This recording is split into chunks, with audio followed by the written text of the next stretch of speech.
नमस्कार, मैं हूं अभय कुमार। आप देख रहे हैं ठोक तंत्र।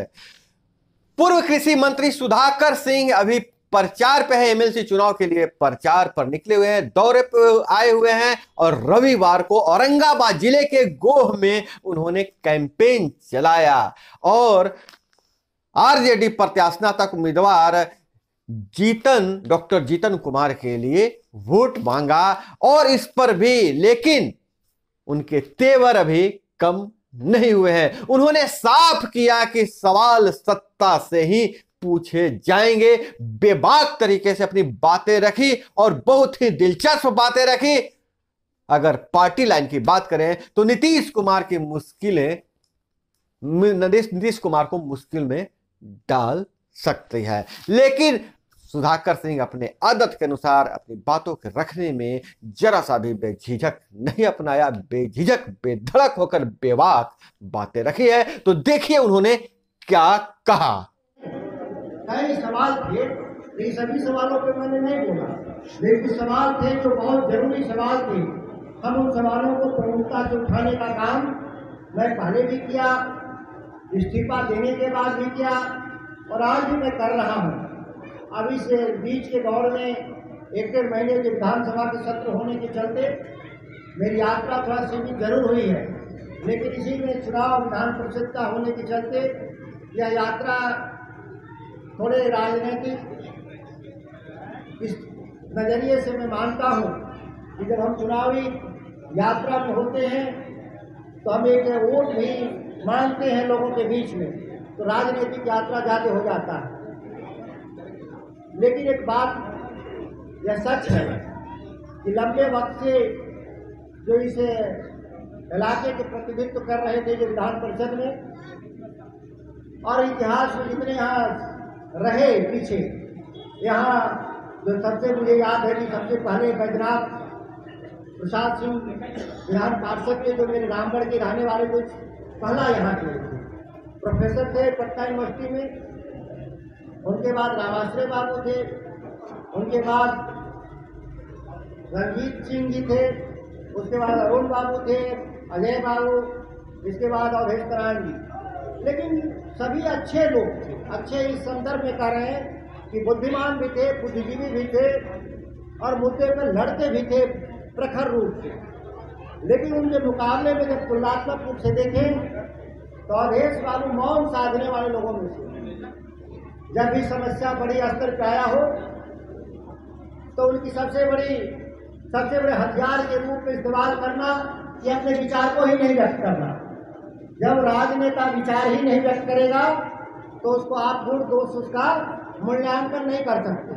जब मैं भाषण दे रहा हूँ, आप लोगों ने दिया, तो जो आप कहेंगे उसी पर लोग आम मतदाता अपने गुण दोष के आधार पर फैसला करेंगे या उसकी जबान की ताकत को ही माना जाता है कि वो आने वाले वक्त में वो क्या उनकी नीति होगी, क्या उनकी विचार होंगे और किन मुद्दों पर वो काम करेंगे।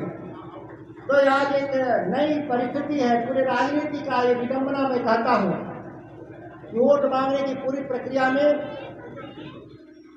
भाषण नहीं देंगे, पूरे वोट मांगने की प्रक्रिया में कोई विषय पर चर्चा नहीं करेंगे।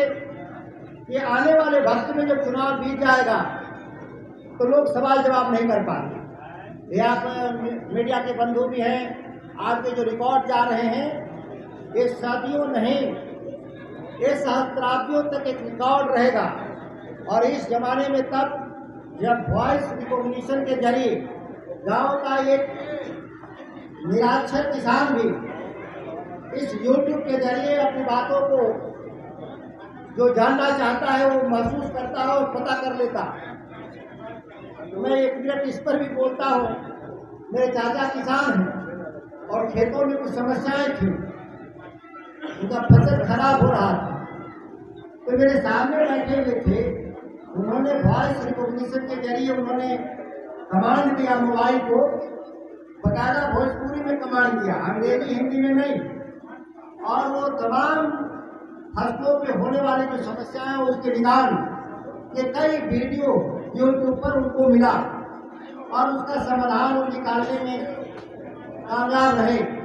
तो एक मैं बता रहा हूँ कि बदलते दौर की जो मीडिया है, जो पहले प्रिंट मीडिया होती थी, अब उसको लाइब्रेरी में खोजना पड़ता था कि फला आदमी क्या बोला था, और बहुत पढ़ा लिखा आदमी था वो लाइब्रेरी तक उसकी पहुंच होती थी। लेकिन ये जो ऑडियो और वीडियो का जो लाइब्रेरी है और इसके जो रखने की जो पद्धति है, गांव में आदमी अपने बेड पर सोया हुआ भी कोई भी वीडियो और किसी भी नेता के वक्तव्य को 2 मिनट के भीतर उसको जांच सकता है कि उसने कहा कि नहीं कहा। और इस जब इसकी तुलनात्मक रूप से देखेंगे तो वर्तमान के जनप्रतिनिधियों का जो इस इलाके के हैं, आपको शायद कोई वीडियो नहीं मिलेगा कि किसी विषय पर उन्होंने आपकी बातों को रखा प्रमुखता से, प्रखरता से, और इस इलाके के हर मगध यूनिवर्सिटी इस्पात और उस पर जो वीरपुर से विश्वविद्यालय, दोनों अपने आप में विशाल एक समस्या लेके चल रहा है।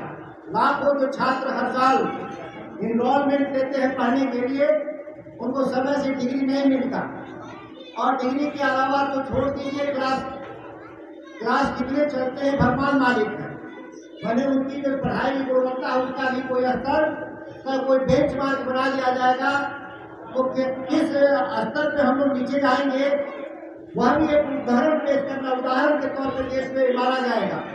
तमाम समस्याओं झंझावतों के बीच में जो बुद्धिजीवी समाज के लोग जो विधान परिषद के चुनाव लड़ते हैं और जीतते हैं, उनका मौन साधना ही अपने आप में एक बड़ा गुनाह का श्रेणी में मानता हूँ, वो सबसे बड़ा गुनाह है।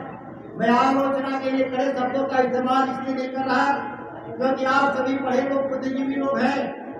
जो आम आदमी होता तो मैं इन शब्दों का एक दूसरे नजरिए से इन शब्दों को मैं रखता।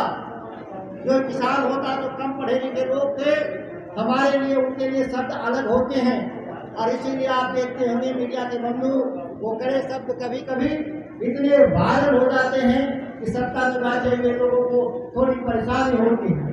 तो मेरा नियत परेशान करने का नहीं है, हमारी नियत होती है कि परेशान लोगों की बात को उन तक बात को पहुंचा देना। जो एक मैं नहीं मानता कि वो कम पढ़े लिखे लोग हैं, मैं ये नहीं मानता कि उनकी क्षमता नहीं है, लेकिन आप जो पैरवी करने वाले मेरे जैसे जनप्रतिनिधि हैं, राजनेता, अगर हमारी पैरवी जब कमजोर होगी तो कोर्ट के जज के आप फैसला वही देता है, इसका वकील जो ताकतवर होता है तभी फैसला करवा पाता है। उसी तरह से लोकतंत्र में आपका जब जनप्रतिनिधि जब मजबूत होगा तभी आपके हक में फैसला करवा पाएगा। अन्यथा सत्ता में बैठा हुआ जो लोग होते हैं वो कोई वर्तमान की मैं बात नहीं करता, पूर्व की भी चर्चा करते हैं, और जो देश में बैठे हैं चुनावी राजनीति में जिन बातों को लेकर के चुनाव सत्ता में जाते हैं वो लगभग गौड़ विषय हो जाता है, उसको लोग भूलने का प्रयास करते हैं, जानबूझकर तो नहीं, लेकिन साबित करते हैं कि नहीं मुद्दों का कोई महत्व नहीं है। और कभी कभी उनके अपने बचाव में अगर कभी परिस्थितियां ऐसी हो गई, मेरे जैसा व्यक्ति बहुत ताकतवर भाषा में अपनी बात को जब खड़ा कर दे तो सत्ता में बैठे हुए लोगों के लिए जब असहज स्थिति पैदा हो जाए तो उसके बचाव के लिए कहा जाता है कि हम लार्जर इंटरेस्ट में, हम राष्ट्रीय राजनीति में जो बदली हुई परिस्थितियां हैं उसमें इन सब बातों को भूलने की जरूरत है। और यह भूलने की प्रक्रिया पिछले आजादी से लेकर 75 साल देश में आजादी से लेकर अब तक हो रहा है, और यह दलीय प्रतिबद्धता के नाम पे आम आदमी की समस्याओं को नहीं सुलझाने का एक मैं कह सकता हूं, और यथास्थिति बनाए रखना। जो चल रहा है उसको चलने दो, उसको हटाओ नहीं। केवल हटना क्या है, इसमें से मुद्दे नहीं हटेंगे, हटता क्या है जो सत्ता में बैठने वाले लोगों का चेहरा बदल जाता है और मुद्दे वही रह जाते हैं। ये दुष्चक्र केवल बिहार में फंसा है, देश के लोग फंसे हैं, और बिहार उन लोगों में से सबसे ज्यादा जड़ राज्य में मानता हूँ जहाँ तमाम समस्याओं के बाद भी समाधान ढूंढने से ज्यादा आरोप लगा देना कि फला आदमी पहले का नहीं काम किया या फला के चलते नहीं हो रहा है, यह आरोप लगा देना एक लंबी परंपरा बनती जा रही है। और बिहार इसलिए आज सबसे अगर कोई पीड़ित है तो बिहार का नौजवान, जो पढ़ा लिखा नौजवान, जो छोटे से भी काम के लिए दूसरे राज्य में मजदूरी करता है, और वहाँ कोई ऐसा दिन नहीं कि देश के किसी कोने से खबर ना आती हो कि बिहार के लोग पिटे। बिहार के लोगों ने क्या गुनाह किया? कोई गुनाह नहीं। वो अपनी ताकत के बदौलत देश की सेवा कर रहे हैं राज्य के बाहर, और हम राज्य में उनको अवसर नहीं दे रहे हैं जो अवसर उनको चाहिए। ऐसा नहीं कि बिहार पिछड़ा राज्य रहा। ये मगध की भूमि कभी दुनिया के आधे राज पर, भारत ये वाला भारत नहीं, ये छोटा भारत है। ये बड़ा भारत जो मध्य एशिया तक, अफगानिस्तान से लेकर आगे ईरान तक का जो इलाका था, भारत के इस मगध साम्राज्य का कभी हिस्सा हुआ करता था। पाटलिपुत्र साम्राज्य का कभी हिस्सा हुआ करता था, जिनके दुनिया की अर्थव्यवस्था पे 30-35% कब्जे में था। आज हम कहें कि बिहार पिछड़ गया, तो मैं मानता हूं कि बिहार के पिछड़ने का कोई ऐतिहासिक कारण नहीं है, और ऐतिहासिक रूप से बिहार कभी पिछड़ा हुआ था।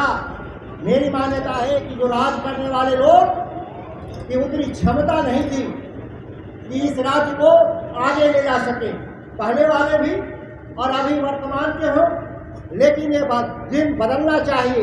इसीलिए तमाम मतदाताओं से और आम आदमी से मैं अपील करता हूं कि अपनी ताकत को पहचानिए और मुद्दे के आधार पर लोगों का चयन करिए कि आपके मुद्दे पर पटना में, दिल्ली में जाकर बोल सकता है कि नहीं, लड़ सकता है कि नहीं।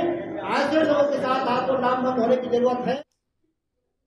तो दोस्तों, ये थी सुधाकर सिंह का भाषण जो उन्होंने पब्लिक के बीच दिया, लेकिन हम आपके लिए उनसे एक्सक्लूसिव बातचीत भी किए हैं और सुधाकर सिंह से हर मुद्दे पर बात हुई थी, चाहे पत्रकार मनीष कश्यप की गिरफ्तारी की बात हो या शिक्षा और स्वास्थ्य की बात हो, सरकार और सत्ता की बात हो, पक्ष और विपक्ष की बात हो, सारी बातें हमने की है। तो बने रहिए हमारे साथ। अगला वीडियो सुधाकर सिंह का एक्सक्लूसिव इंटरव्यू देखिए। इसी तरह से सपोर्ट बनाते रहिए। मिलते हैं अगले वीडियो में।